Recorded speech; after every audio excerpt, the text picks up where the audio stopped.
Morning student. आज की class में हम पढ़ेंगे एक्सरसाइज 3.3। एक्सरसाइज 3.2 फिनिश कर दी गई थी, क्वेश्चन नंबर 7 तक थे उसमें। तो आज जो हमारा क्वेश्चन है, मतलब हमारी एक्सरसाइज है 3.2, उसका पार्ट 1 है। इसमें आपको प्रतिस्थापन विधि से समीकरण को हल करना है। आपको कुछ समीकरण दिए होंगे, उसमें आपको प्रतिस्थापन विधि सिखाई जाएगी, किस प्रकार से हम प्रतिस्थापन विधि का प्रयोग करके समीकरणों को हल कर सकते हैं। चैप्टर नेम वही है, दो चरों में रैखिक समीकरण युग्म। तो चलिए अपने पहले क्वेश्चन पर चलते हैं। पहला क्वेश्चन हमारा क्या है, उस पर चलते हैं। क्वेश्चन नंबर यहाँ पे हमारा पहला है, प्रश्नावली 3.3। तो पार्ट 1 है यहाँ पे। क्वेश्चन नंबर पहले को हम देख लेते हैं। हमको प्रतिस्थापन विधि का प्रयोग करना है, और प्रतिस्थापन विधि को ही प्रतिलोपन विधि भी बोलते हैं। तो चलिए क्वेश्चन देख लीजिए। क्वेश्चन क्या है, निम्न रैखिक समीकरण युग्म को प्रतिस्थापन विधि से हल कीजिए। क्वेश्चन नंबर 1 जो हमारे पास है वो आपको दिख रहा होगा, लिखा हुआ है x + y = 14, और फिर नीचे दूसरा समीकरण इसका है x - y = 4। यहीं पे दूसरे सवाल की बात करें तो लिखा है s - t = 3, और यहाँ पे दूसरा समीकरण इसका है s/3 + t/2 = 6। यहीं पे तीसरे क्वेश्चन की बात करते हैं। तीसरा क्वेश्चन है 3x - y = 3 और 9x - 3y = 9। यहीं पे दूसरे क्वेश्चन की अगर बात करें तो ये है हमारा, देख लीजिए यहीं पे फोर्थ क्वेश्चन है, फोर्थ नंबर क्वेश्चन। ये हमारा फोर्थ नंबर क्वेश्चन है, 0.2x + 0.3y = 1.3। ठीक है, यहाँ पे ये देखिए दूसरा समीकरण, यहीं पे 5 नंबर 5 का भी है। तो 5 का √2x + 3y = 0, ये 5 नंबर क्वेश्चन है। ये हमारा 6 नंबर क्वेश्चन है। तो आपको पहले क्वेश्चन में 6 क्वेश्चन मिलेंगे टोटल। ठीक है, पहले क्वेश्चन में आपको कितने क्वेश्चन मिलेंगे, 6। ये 6 आपको प्रतिस्थापन विधि का प्रयोग करके ही हल करने हैं। ठीक है, तो देखिए पहला सवाल तो हमारा ये था, x + y = 14, और यहाँ पे लिखा हुआ है, क्या लिखा हुआ है, x + y = 14 और x - y = 4। ठीक है, इसको किससे हल करना है, प्रतिस्थापन विधि से हल करना है। तो चलिए हल करने पे चलते हैं। तो चलिए ये देख लीजिए, हमारा क्वेश्चन नंबर पहला है। तो चलिए क्वेश्चन नंबर पहले पे चल देते हैं। तो क्वेश्चन नंबर पहला हमारा है क्या, उसको देख लेते हैं। क्वेश्चन नंबर पहला हमारा यहाँ पे है, x + y = 14, ये समीकरण नंबर 1, और x - y = 4। इसे हम समीकरण हल करना सभी को आता है, 9th में बताया भी गया, पढ़ाया भी गया। लेकिन यहाँ पे बोला है प्रतिस्थापन, और अभी अभी हमने बोला कि प्रतिस्थापन विधि को प्रतिलोपन भी बोलते हैं। मतलब प्रतिस्थापन को आप प्रतिलोपन भी बोल सकते हैं। यहाँ पे लिखा हुआ है प्रतिलोपन विधि से, मतलब प्रतिस्थापन विधि से। प्रतिस्थापन विधि से ही हल करना है, मतलब और किसी विधि से हम इसको हल नहीं कर सकते, वरना हमें आती हैं विधियां, हम हल कर सकते हैं, लेकिन नहीं, यहाँ पे केवल आपको प्रतिस्थापित करना है मान। एक समीकरण से मान निकाल के दूसरे समीकरण में आपको प्रतिस्थापित करना है, चाहे पहले से निकाल लीजिए चाहे दूसरे से निकाल लीजिए। तो देखिए यहाँ पे जो किया गया है उसकी बात कर लेते हैं। यहाँ पे दूसरा जो समीकरण यहाँ पे दिख रहा है, x - y = 4, तो इसको लिख दिया गया। तो यहाँ पे लिखिए समीकरण 2 से, समीकरण 2 से आपको दिख रहा होगा कि x - y = कितना है, 4 के, लिख दिया गया। अगर यहाँ पे हम बात करते हैं तो यहाँ पे लिख देते हैं पक्षांतर करने पर। पक्षांतर अगर हम यहाँ पे कर देते हैं, पक्षांतर में आपको पता होता है कि अगर कोई चीज इधर माइनस में होती है और उधर जाती है तो किस में हो जाती है, प्लस में। तो देखिए यहाँ पे पक्षांतर किया गया, तो x बराबर, ये माइनस में y था, इधर आ गया तो प्लस में आ गया, 4 + y। अब ये आ गया हमारा। अब इसका मान उठा के हम समीकरण 1 में उठा के रख दे, इससे ही बोलते हैं प्रतिस्थापन। चाहे पहले से वैल्यू निकाल लीजिए x की y की, या दूसरे से निकाल लीजिए, और उठाकर पहले या दूसरे में किसी में से समीकरण में रख दीजिए, जिससे जिसको आपने निकाला हो उसको दूसरे समीकरण में आपको रखना होता है। तो यहाँ दूसरे से वैल्यू निकाल ली गई, पहले समीकरण में उठा के रखना है। तो चलिए देखते हैं, पहले समीकरण में उठा के रख देते हैं। तो देखिए लिखा हुआ है यहाँ पे, क्या लिखा है, समीकरण 1 में x का मान 4 + y रखने पर, x की वैल्यू हम समीकरण 1 में उठा के रख देते हैं। तो देख लीजिए x की जगह में रख दिया गया 4 + y। ठीक है, अब देखिए कोष्टक लगाए, कोष्टक हटा देते हैं। कोष्टक हटाएंगे तो देखिए यहाँ y जुड़ जाएगा, कितना आ जाएगा, 2y बराबर कितने के, 14 के। यहाँ पे 4 है, यहाँ पे भी लिख देते हैं पक्षांतर करने पर। जब भी हम पक्षांतर करेंगे तो 4 इधर आ जाएगा, 14 में 4 घट जाएगा, कितना आ जाएगा, 12। तो 2y बराबर कितने के आ जाएगा, 12 के। तो चलिए आगे चल के देखते हैं। तो देखिए 2y बराबर, एक मिनट जरा देख लीजिए, अच्छा हाँ 14 में 4 चले जाएंगे तो कितना बचेगा, तो यहाँ पे 10 बचेगा, 12 नहीं बचेगा, ठीक है। तो चलिए देख लीजिए यहाँ पे लिखा हुआ है, ये देख लीजिए यहाँ पे लिखा हुआ है, तो देख लीजिए यहाँ पे लिखा हुआ है 2y बराबर 10 के, जब y बराबर निकालेंगे तो 10/2 मतलब 5 आ जाएगा हमारा। तो y की वैल्यू कितनी आ गई, 5, ठीक है। जब y की वैल्यू आ गई तो x की निकालना काफ़ी आसान हो जाएगा। हम लिख देंगे y का मान कहाँ पे रखेंगे, समीकरण 2 में उठा के रख देंगे, ठीक है। समीकरण 2 में हमने उठा के रख दिया, ये समीकरण 2 था हमारा, x बराबर 4+y, तो यहाँ पे हम लिख देंगे y की वैल्यू रखेंगे, y का मान है कितना, 5 है, तो 5 रख दिया, तो 4 और 5 जोड़ देंगे, कितना आ जाएगा, 9। मतलब x की जो वैल्यू आ जाएगी वो कितनी आ जाएगी, 9। जब x की वैल्यू आ गई, y की भी वैल्यू आ गई, अतः हम लिख देंगे अतः दिए गए रैखिक समीकरण युग्म का हल है, अतः, ठीक है, x बराबर 9 और y बराबर कितना आ जाएगा, 5। यही हमारा क्या होगा, उत्तर, ठीक है। तो चलिए चलते हैं, ये हमारा पहला क्वेश्चन था। दूसरे क्वेश्चन पे चलते हैं। दूसरा क्वेश्चन आपको दिख रहा होगा, देखिए दूसरा क्वेश्चन आपको दिख रहा है। दूसरे क्वेश्चन की बात कर लेते हैं, तो देख लीजिए यहाँ पे लिखा है s माइनस टी बराबर 3, समीकरण नंबर क्या हो गया, 1। अगर यहीं पे दूसरे समीकरण की बात करते हैं तो ये बटे में लिखा हुआ, बटे के फॉर्म में लिखा हुआ है s/3 प्लस t/2 बराबर 6, इतना लिखा हुआ है। यहाँ से जब हम इसकी क्या करेंगे, इसका वो करेंगे भिन्न, ठीक है, भिन्न है ये, इस तरह से भिन्न को जो हम समीकरण के रूप में बदलेंगे तो यहाँ पे इसका एलसीएम ले लेंगे, 3 दूनी 6, उसी 6 का यहाँ पे मल्टीप्लाई करवा दिया, कितना आ गया, 36। अब इसका इधर गुणा और इसका इधर गुणा, इसका करवाया गया तो 2 यस आ गया, इधर करवाएंगे तो कितना आ गया, 3t आ गया। तो इस तरह से जो दूसरी समीकरण हो गई वो हमारी इस तरह से बन जाएगी, ठीक है। हम इसको इस तरह से भी लिख सकते हैं, हमने इस तरह से समीकरण के रूप में लिख दिया। समीकरण फर्स्ट और समीकरण सेकेंड हमारी तैयार है। अब देखिए समीकरण 1 से हम क्या करते हैं, आसानी से वैल्यू निकाल सकते हैं, तो निकाल लिया। यहाँ पे लिख दिया समीकरण 1 से, देखिए यहाँ पे लिख दिया गया है समीकरण 1 से। समीकरण 1 से जब हमने s माइनस टी बराबर 3 रखा है, यहाँ पे लिख देंगे पक्षांतर करने पर। जब पक्षांतर करेंगे तो t इधर चला जाएगा, तो ये आ जाएगा प्लस में 3 + t। अब 3 + t जो s की वैल्यू है उसे उठा के हमें कहाँ पे रख देना है, समीकरण 2 में रख देना है। समीकरण 2 में s की जगह में हम 3 + t रख देते हैं। 3 + t को उठा के रखेंगे, देखिए यहाँ पे लिख दिया 3 + t + 3t बराबर 36 के रख दिया गया। तो यहाँ पे देख लीजिए, यहाँ पे जब रखा गया तो अंदर मल्टीप्लाई करवाएंगे तो आ जाएगा 6 + 2t + 3t बराबर 36 के। तो 6 2t और 3t जोड़ देंगे, 5t बराबर कितने के, 36 के। जब यहाँ पे फिर से हम लिख देते हैं पक्षांतर करने पर, पक्षांतर करवा देंगे तो 36 - 6 कितना आ जाएगा, 30 आ जाएगा। तो 5t बराबर 30 के, तो t बराबर कितना आ जाएगा, 30/5, क्योंकि आपको पता है जब भी गुणन में कुछ होती है तो वो हमेशा सामने वाले के नीचे आती है। तो देखिए 30/5 आ गया, 5 का भाग 30 में जाएगा, कितना आ जाएगा, 6 आ जाएगा। मतलब t की जो वैल्यू हमारी आ गई वो कितनी आ गई, 6।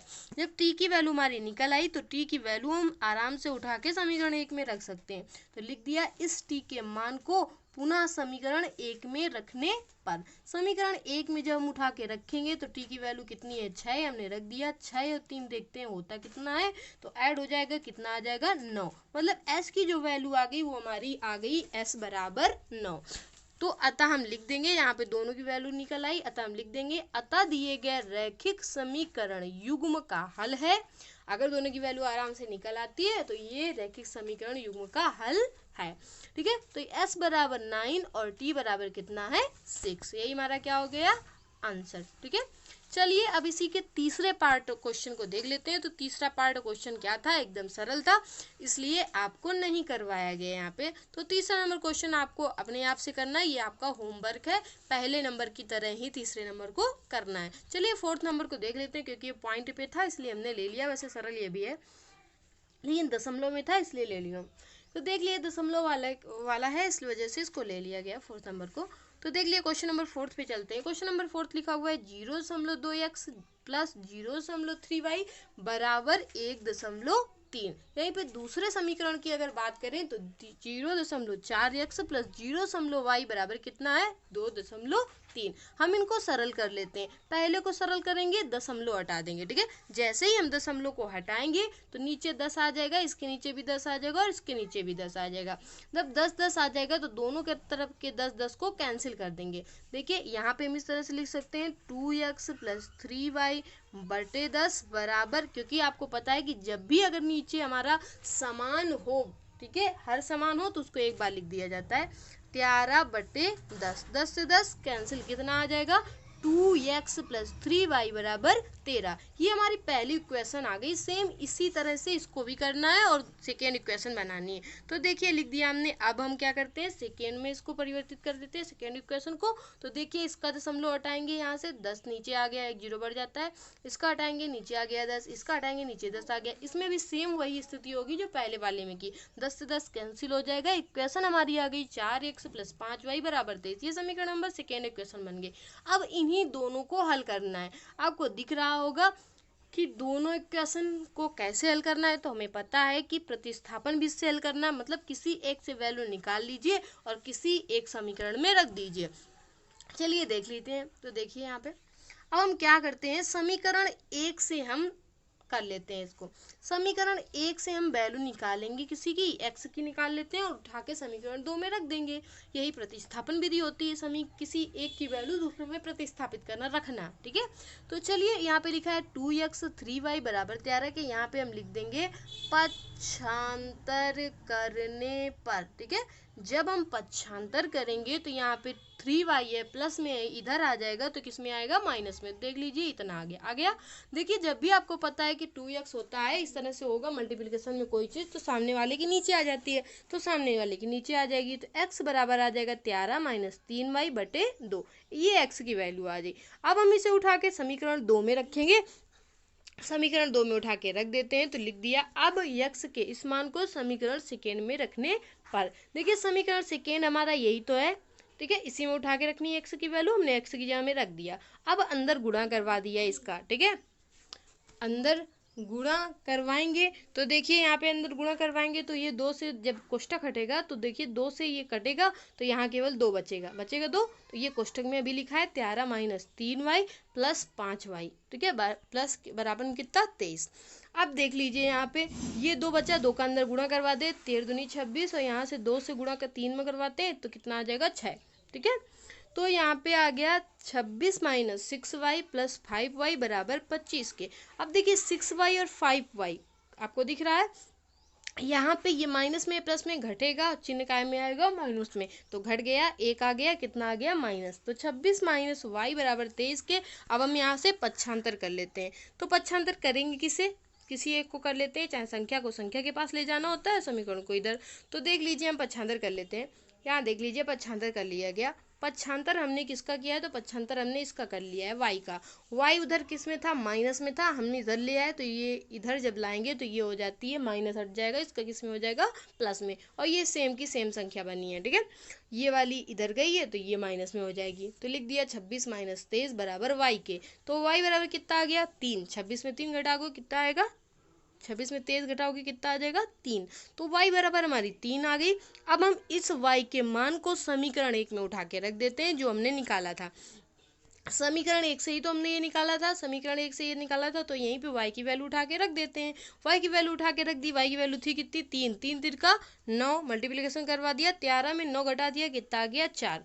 और 4 बटे 2 मतलब 2 का भाग अगर 4 में करेंगे तो कितना आ जाएगा 2 आ जाएगा। तो हमारी जो x की वैल्यू आ जाएगी वो कितनी आ जाएगी 2 आ जाएगी। जब x की वैल्यू भी 2 आ गई, y की वैल्यू 3 आ गई, तो हमने लिख दिया अतः दिए गए समीकरण युग्म का हल है, ठीक है। दिए गए रैखिक समीकरण का युग्म का हल है। यहाँ पे लिख दिया x बराबर 2 और y बराबर 3, यही हमारा क्या हो गया आंसर, ठीक है। तो ये क्वेश्चन था हमारा 4th नंबर। चलते हैं क्वेश्चन नंबर 5th को देख लेते हैं। क्वेश्चन नंबर 5th देख लीजिए, ये भी एकदम सरल है, लेकिन रूट में था इसलिए आपको दिक्कत होती है, तो इसलिए हमने ये सवाल भी ले लिया है। चलिए इस क्वेश्चन को करते हैं। ये क्वेश्चन नंबर ये है तो हमारा समीकरण पहला और ये समीकरण दूसरा। समीकरण 1 से वैल्यू निकाल के हमें समीकरण दूसरे में पुट कर देनी है। तो देख लीजिए, हमने लिख दिया समीकरण 1 से, यहाँ पे लिख दिया 2x √3y = 0 को, यहाँ पे लिख दिया हमने पक्षांतर करने पर, ठीक है, पक्षांतर कर दिया। तो ये इधर प्लस में है, इधर जाएगी तो किस में हो जाएगा, माइनस में हो जाएगी। अब उसके बाद देख लीजिए x बराबर जब यहाँ से निकालेंगे, तो x बराबर निकालेंगे तो आपको पता होता है कि जब भी कोई मल्टीप्लिकेशन में होती है वैल्यू, तो वो सामने वाले के नीचे आ जाती है। सामने वाले के नीचे आ जाएगी तो आ जाएगी माइनस का √3y बटे √2।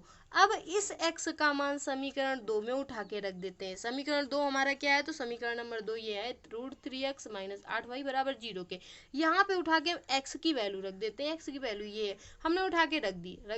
अब हम √3 का अंदर गुणा करवा देते हैं। √3 का जब हम अंदर गुणा करवाएंगे तो देखिए यहाँ पे √3 कितना हो जाएगा, 3 आ जाएगा, तो माइनस का 3y बटे √2 आ जाएगा। चलिए देख लेते हैं आगे, ये देख लीजिए। तो यहाँ पे हमारा कितना आया था, तो यहाँ पे हमारा आया था, एक मिनट देख लीजिए, ये इस तरह से बन रहा था,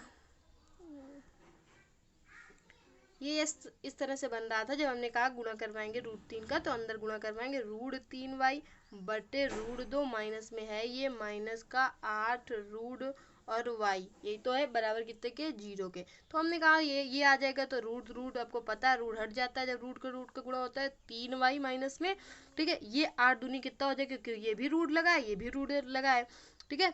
तो माइनस √8y यहाँ पे 2 हो जाएगा, √2 है। अब इसके नीचे एक मान लिया, तो एलसीएम लेंगे तो यहाँ आ जाएगा √2 नीचे, यहाँ पे आ जाएगा माइनस का 3y माइनस 8 दूनी 16, तो रूट में आ जाएगा कितना, 16 और कितना आ जाएगा y, ठीक है, इतना हो जाएगा। तो वही पीछे लिखा गया है, देख लीजिए, यही पीछे लिखा हुआ है।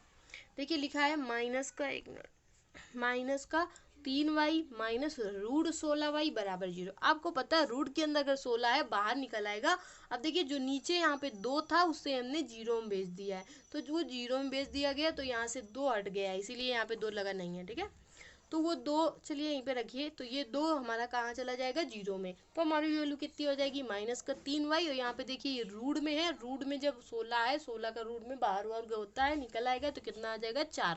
तो इसलिए हमारा आ गया माइनस का 3y माइनस 4y बराबर कितने के, 0 के। अब यहाँ पे देखिए -3 और -4 जुड़ जाएगा तो कितना आ जाएगा, माइनस का 7y माइनस 7y = 0 के। तो y बराबर कितने होगा, y बराबर कितने को हो जाएगा, 0 के। अब यहाँ पे y की वैल्यू निकल आई, y की वैल्यू जब निकल आई तो हमने लिख देंगे y का मान y = 0 समीकरण 1 में रखने पर। समीकरण 1 में y की वैल्यू जब रखेंगे तो इसका मान भी कितना हो जाएगा, 0 हो जाएगा, ठीक है। तो इस तरह से x की वैल्यू भी हमारी 0 आ गई। अब देख लीजिए दोनों का हल निकल आया, इसलिए लिख दिया, अतः दिए गए रैखिक समीकरण युग्म का हल है, ये देखिए x = 0 और y बराबर कितना निकला, 0। यही हमारा हल है किसका, दिए हुए समीकरण का। तो इस तरह से हमारा जो क्वेश्चन नंबर 5th था वो भी कंप्लीट हो जाता है। आते हैं 6 नंबर पे। तो देख लीजिए ये वाला क्वेश्चन देख लीजिए, यहाँ पे बटे में था इसलिए इसको ले लिया गया है, ठीक है। तो चलिए क्वेश्चन इसको देख लेते हैं, ये भी सरल है, कोई कठिन सवाल नहीं है। देखिए ये बटे फॉर्म में है, इसको आपको समीकरण रूप में व्यक्त करना है। तो आप सबसे पहले यहाँ पे क्या करोगे, भिन्न है, भिन्न हल करोगे, 3 दूनी 6, 6 दूनी 12, देखिए यहाँ पे 12 आ गया, 3 का गुणा इधर करवा दिया, 2 का गुणा इधर करवा दिया, 9x माइनस 10y, तो ये पहला समीकरण हो गया। यहीं अगर सेकेंड समीकरण की बात करते हैं तो यहाँ पे 2 का गुणा, यहाँ पे कितने गुणा हो जाएगा, 3 का गुणा, और 3 दूनी 6, 6 का गुणा हम यहाँ पे करवा देंगे। जब यहाँ पे करवा देंगे गुणे में 6 करवाएंगे, 6 से 6 कैंसिल, तो इसलिए 6 से 6 कैंसिल हो गया, यहाँ पे 13 आ गया, और यहाँ हो जाएगा 2x, और यहाँ पे क्या हो जाएगा, 3y। ये समीकरण नंबर हमारा 2 बन गया। अब समीकरण 2 से हम करेंगे क्या, समीकरण 2 से क्यों लिया है, समीकरण 1 भी ले सकते थे, समीकरण 2 हमको दिखा, या आपको जो मन हो पहला भी आप ले सकते हो, पहले से मान उठा के समीकरण 2 में उठा के रख सकते हो, या जो मर्जी हो। यहाँ पे छोटा दिख रहा है इसे समीकरण 2 से ले लिया, निकाल लिए गया, मानो समीकरण 1 में रखवा दिया जाएगा। तो देखिए लिख दिया यहाँ पे समीकरण 2 लेने पर, समीकरण 2 हमने लिख दिया। अब यहाँ से हमको वैल्यू किसी की निकालनी है, x की या y की, तो देखिए x की निकाल ली गई है। यहाँ पे लिख देंगे पक्षांतर करने पर, पक्षांतर करेंगे, ये y है प्लस में 3y, तो इधर जाएगा तो किस में हो जाएगी, माइनस में हो गई। हमें दिख रहा 2x बराबर, तो x बराबर जब निकालेंगे 2 इसके बटे में आ जाएगा, तो आ गया 13 - 3y/2, आ गई x की वैल्यू। जब x की वैल्यू हमारी कंप्लीट हो जाती है तो x की वैल्यू हम उठा के रखेंगे का समीकरण 2 में, समीकरण फर्स्ट में उठा के रख देंगे, क्योंकि 2 से हमने निकाला है तो समीकरण फर्स्ट में उठा के रख देंगे। तो चलिए देख लीजिए, समीकरण फर्स्ट में हमने इस मान को पुट कर दिया। देखिए यहाँ पे लिखा भी है कि x के इस मान को समीकरण 1 में रखने पर, समीकरण 1 में हमने x की जगह में रख दिया, तो देख लीजिए रख दिया। अब इसका अंदर मल्टीप्लाई करवा लिया, अंदर मल्टीप्लाई करवाया तो 9 गुणते 13 117 होता है, 9 गुणते 3 कितना होता है 27y होता है। माइनस का देखिए, अब बटे में इस तरह से इसको हल कर लिया, 117 माइनस 27y बटे 2 माइनस का 10y बराबर कितने के, -12 के। देखिए इतना है, जब इतना होता है तो हम इसको इसके नीचे 1 मान लेंगे, गुणनखंड बन जाएगा, मतलब भिन्न बन जाएगी। भिन्न जब बनेगी तो 117 माइनस 27y और इसका गुणा इधर हो जाएगा, इसका गुणा इधर हो जाएगा, तो कितना आ जाएगा माइनस का 20y बराबर कितना -12 के। इसके नीचे भी 1 मान लेते हैं, तो अब देखिए इसका मल्टीप्लाई इधर है, इसका मल्टीप्लाई इधर हो जाएगा जब बराबर में कोई संख्या होती है। तो यहाँ पे हमारे पास बचेगा कितना, तो 117 माइनस 27y माइनस का 20y और 12 दूनी 24, तो यहाँ पे 24 आ गया। ठीक है, 12 गुणा जब 24 में करवाएंगे, मतलब 12 में का गुणा 2 में करवाएंगे तो आ गया 24। तो इस तरह से भिन्न हल करने पर ये इतनी आ गई हमारे। जब इतनी हल करने पे आ गई, अब हम क्या करेंगे, यहाँ पे पक्षांतर कर लेंगे। पक्षांतर करेंगे, पहले ऐड कर देते हैं, तो पहले ऐड कर दिया हमने, 27 20 ऐड किया, कितना आ गया 47। इसके बाद अब हम क्या करेंगे, तो पक्षांतर कर लेते हैं। इसके बाद हम पक्षांतर करेंगे तो देख लीजिए हम क्या करते हैं, 24y को इधर भेज देंगे तो ये प्लस में आ जाएगी, तो 117 प्लस 24, और 47y को इधर भेज देंगे तो ये आ गया 47y। ठीक है, इस तरह से हमने यहाँ पे क्या किया है, तो लिख लीजिएगा पक्षांतर करने पर। पक्षांतर कर दिया, इसको ऐड कर दिया तो ये आ गया 141, ये आ गया 47। अब 47 का भाग हमें 141 में देना है, 47 का भाग 141 में दिया तो ये 3 बार गया, तो y बराबर हमारा कितना निकला, 3 निकल आया। अब जब y की वैल्यू आ गई तो मतलब हम y की वैल्यू उठा के कहाँ पे रख देंगे, समीकरण 1 में रख देंगे। समीकरण 1 हमारा यही तो था जो हमने निकाला था x में, तो इस तरह से हम y की वैल्यू यहाँ पे पुट कर देते हैं। y की वैल्यू 3 थी, हमने रख दी, 13 3 तिरका 9 और 13 में 9 गया तो कितना आ गई 4/2, 4/2। तो देखिए इसको काट दिया, कितना आ गया 2 आ गया। अतः हमने लिख दिया कि दिए गए रैखिक समीकरण युग्म का हल है x बराबर 2 और y बराबर 3। तो यही हमारा आंसर हो गया। देखिए y बराबर 3 निकला था, x बराबर हमारा कितना निकला था 2, तो यही हमारा हो गया आंसर। तो इस तरह से क्वेश्चन नंबर जो 6 थे वो कंप्लीट हो गए, मतलब क्वेश्चन नंबर 1 केवल यहाँ पे हमारा कंप्लीट हुआ अभी। ठीक है, अब इसमें क्वेश्चन काफ़ी है, तो क्वेश्चन नंबर 1 कंप्लीट हो गया हमारा। क्वेश्चन नंबर 2 पे चलेंगे, उसमें भी इसी तरह से फर्स्ट सेकेंड करके 6 या 7 जितने भी हों क्वेश्चन, तो वो पार्ट हम सेकेंड स्टेप पे हल करेंगे। ठीक है, पार्ट 1 मतलब सेकेंड पार्ट पे हल करेंगे। आज के लिए इतना ही काफ़ी है। ठीक है।